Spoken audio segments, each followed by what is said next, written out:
प्रिय पाठकों, आप सभी का स्वागत है।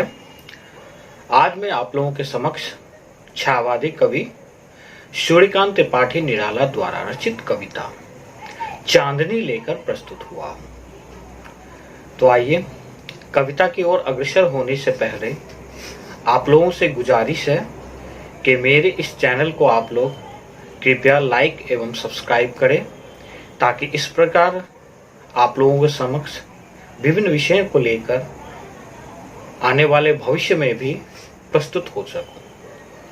तो आइए कविता के व्याख्यान से पहले कविता से जुड़ी कुछ बातों को जान लेते हैं। प्रस्तुत कविता में पंत जी ने चांदनी की अप्रतिम शोभा का सजीव वर्णन किया है। कविता की विशेषता यह है कि पंत जी ने इस कविता में प्रतीकों के माध्यम से चांदनी के सौंदर्य को चित्रित किया है और अंततः अपनी रहस्योन्मुखी प्रवृत्ति का भी परिचय दिया है। पंत जी की यह दृश्य धारणा है कि समस्त चांदनी में एक ही विराट सत्ता के दर्शन होते हैं और उसी विराट सत्ता में यह चराचर सृष्टि लीन हो गई है। इस बात की पुष्टि प्रस्तुत कविता में हम करेंगे। तो आइए कविता के व्याख्यान की ओर बढ़ते हैं। जिस प्रकार से मैंने कविता में आए हुए कुछ कठिन शब्दों को लाल रंग से दर्शाया है एवं उनके अर्थों को नीले रंग से ठीक दाहिने ओर दर्शाया हूं, जो कि आप लोगों के समक्ष द्रष्टव्य है। तो आइए कविता के पाठन की ओर बढ़ते हैं। नील नभ में शतदल पर वह बैठी शारद हासिनी, मृदु करतल पर शशि मुख धर, नीरव अनिमिष एकाकिनी, वह स्वप्न जरित नत चितवन, छू लेती अग जग का मन, श्यामल कोमल चल चितवन, जो लहराती जग जीवन, वह फूली वेला की वन, जिसमें न नाल दल कुड़मल, केवल विकास चिर निर्मल, जिसमें डूबे 10 दिशि दल, वह सोई सरित पुलिन पर, सांसों में स्तब्ध शमिरन, केवल लघु लघु लहरों पर मिलता मृदु मृदु उर स्पंदन, अपनी छाया में छिपकर वह खड़ी शिखर पर सुंदर है, नाच रही शत शत छवि सागर की लहर लहर पर। तो आइए प्रस्तुत पंक्तियों की प्रसंग की ओर बढ़ते हैं। प्रस्तुत पंक्तियों में पंत जी ने प्रतीकात्मक शैली के माध्यम से चांद की चांदनी का सौंदर्य वर्णन किया है। तो आइए इन पंक्तियों की व्याख्या की ओर बढ़ते हैं। यह चांद का चांदनी के सौंदर्य का वर्णन करते हुए पंत जी यह कहते हैं कि नीले आकाश रूपी कमल पर शरद ऋतु की चांदनी अपनी हथेली पर शशिमुख अर्थात चंद्रमा के समान मुख रखे हुए चुपचाप निष्पलक अर्थात बिना पलक झपके एकाकी सी बैठी हुई है। पंत जी पुनः उस चांद के चांदनी की शोभा का वर्णन करते हुए कहते हैं कि उस चांदनी की दृष्टि स्वप्नों की तरह कल्पना युक्त है और उसकी चितवन अर्थात नजरें झुकी हुई है। इस प्रकार की सुंदर चांदनी सारी सृष्टि के मन को छू लेती है। इस चांद की चांदनी की चितवन श्यामल और चंचल है, जो कि संसार के प्रत्येक व्यक्ति के मन को अपनी ओर आकृष्ट करती है। पंत जी पुनः कहते हैं कि चांद की वह चांदनी विकसित वेला के फूलों की तरह है, जिसमें न नाल होती है, न दल होता है और न ही पराग होता है, बल्कि उसमें केवल शुभ विकास होता है। यहाँ चांदनी के उसी निर्मल विकास के 10 दिशाएं डूबी हुई है। यह चांदनी नदी के किनारे सोई रहती है और उसके सांस समीर की तरह स्तब्ध रहते हैं, जिससे उसकी स्थिति का आभास छोटी छोटी लहरों के भीतर होने वाले मृदु कंपनों से ही हो पाता है।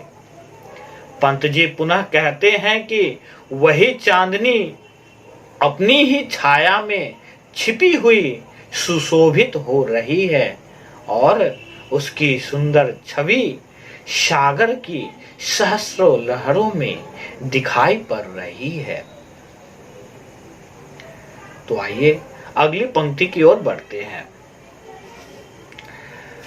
दीन की आभा दुल्हन बन आई निशी निभृत शयन परप, वह छवि की छुई मुई सी मृदु मधुर लाज से मरमर, जग के अस्फुट स्वप्नों का वह हार गूंधती प्रतिपल, चीर सजल सजल करुणा से उसके ओशों का अंचल, वह मृदु मुकुलों के मुख में भरती मोती के चुंबन, लहरों के चल करतल में चांदी के चंचल उडगन, वह लघु परिमल के धन सी जो लीन अनिल में अविकल, सुख के उमड़े सागर सी जिसमें निमग्न उड़तट स्थल, वह स्वप्ननील शयन मुकुल सी है मूंदे दिवस के द्युति तल, उड़मे सोया जग का अली नीरव जीवन गुंजन कल, वह नभ के स्नेह श्रवण में दिशी का गोपन शंभ भाषण, नयनों के मौन मिलन में प्राणों का मधुर समर्पण। तो आइए प्रस्तुत पंक्तियों के प्रसंग की ओर बढ़ते हैं। प्रस्तुत पंक्तियों में पंत जी ने पुनः प्रतीकात्मक शैली के माध्यम से चांद की चांदनी की शोभा का बहुत ही सुंदरता से वर्णन किया है। तो आइए व्याख्या की ओर बढ़ते हैं। प्रस्तुत पंक्तियों में पंत जी कहते हैं कि रात को व्योम अर्थात आसमान में छाई हुई चांदनी को देखकर ऐसा प्रतीत होता है मानो दिन की आभा दुल्हन अर्थात बहू बनकर रात की सैया पर सो गई हो।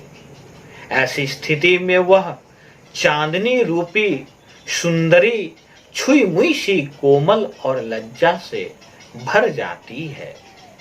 पंत जी पुनः चांदनी की शोभा का वर्णन करते हुए कहते हैं कि वह प्रतिक्षण संसार के अस्पष्ट स्वप्नों के हार गूंथती रहती है, परंतु संसार के दुखों को देखकर उसकी करुणा ओस कणों के रूप में व्यक्त होती है, अर्थात ओस कण उसकी करुण से विस्मृत आंसुओं की तरह लगते हैं।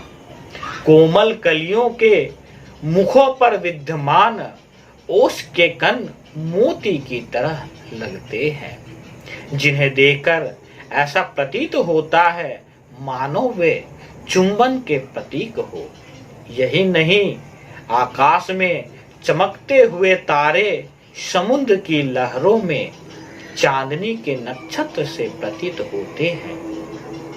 वह चांदनी सुवास अर्थात सुगंध की तरह समीर में व्याप्त है, अर्थात सारी वायु चांदनी की सुवास से परिपूर्ण है। यह चांदनी को देखकर सुख के उमड़े हुए सागर की छवि उभरती है, जिसके तट भी सुख की अथाह जलराशि में डूबे हुए हैं। पंत जी पुनः कहते हैं कि वह चांदनी एक ऐसी कली की तरह है जो मधुर स्वप्नों में खोई हुई है, साथ ही जिसके दिवस की सारी ज्योति अपने भीतर संजो कर रखी है।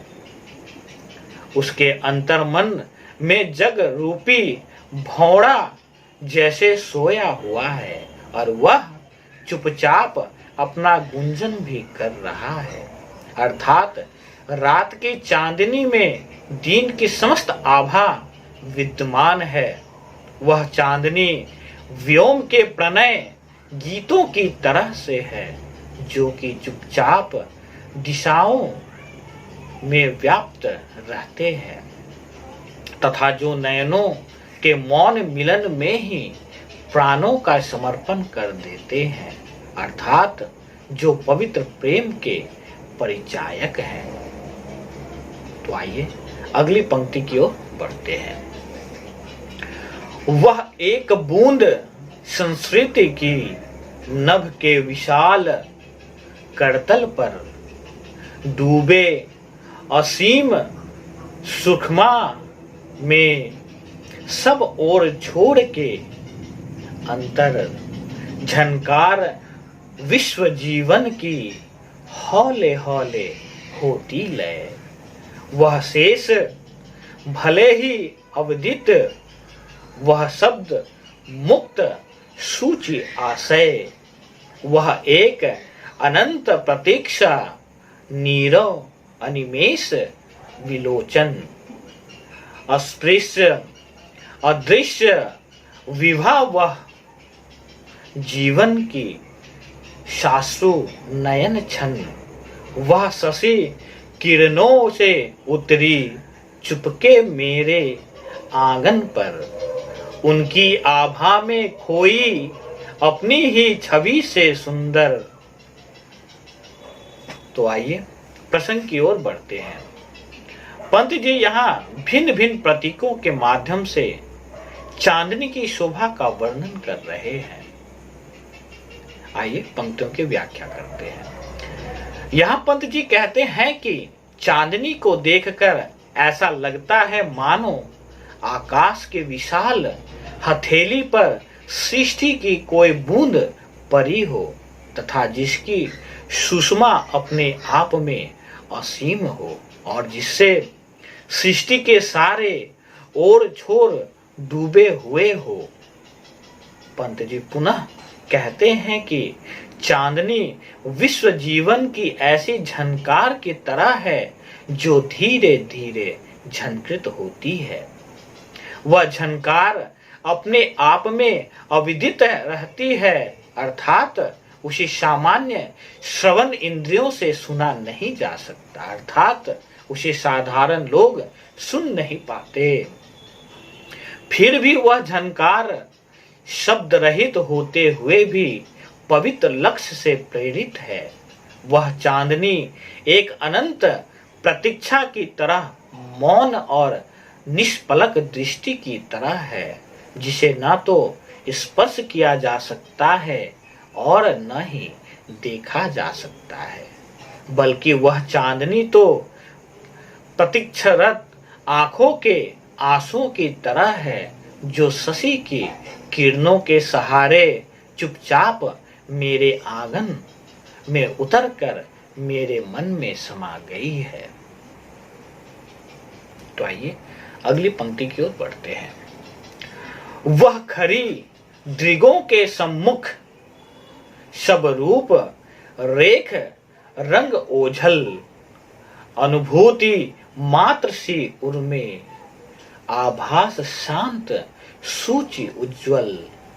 वह है वह नहीं अनिर्वच जग, उसमें वह जग में लय, साकार चेतना सी वह, जिसमें अचेत जीवाशय।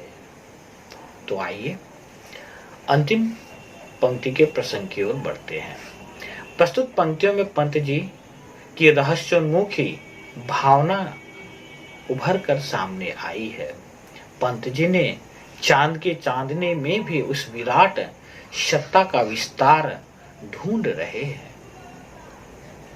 आइए पंक्तियों की व्याख्या करते हैं।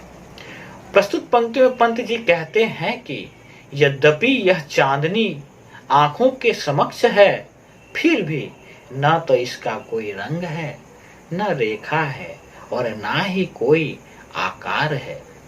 यह तो केवल एक पवित्र उज्जवल अनुभूति सी है।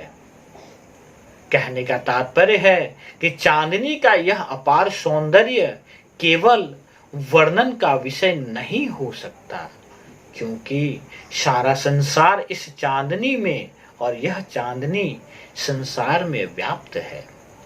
वह एक ऐसी साकार प्रतिभा है जिसमें जीवात्मा अचेत सी पड़ी रहती है। तो आप देख सकते हैं कि कितनी ही सुंदरता से यहाँ पंत जी ने प्रकृति का मानवीकरण करते हुए सुंदर दृश्य का बखान किए हैं। अंततः इस कविता के पाठन के बाद यही कहा जा सकता है कि पंत जी ने यहाँ भिन्न भिन्न प्रतीकों के माध्यम से चांदनी की शोभा का वर्णन किया है। पंत जी की प्रकृति से बहुत ही नजदीकी तादात्म्य है। यही कारण है कि पंत जी को हिंदी साहित्य में प्रकृति का सुकुमार कवि कहा गया है। तो इस प्रकार मैं आशा करता हूँ कि आज का मेरा यह व्याख्यान आप लोगों के लिए सार्थक सिद्ध हो, एवं इस आशा के साथ मैं आज का अपना वक्तव्य समाप्त करूंगा कि मेरे इस चैनल को आप लोग कृपया लाइक एवं सब्सक्राइब करें। तब तक के लिए धन्यवाद।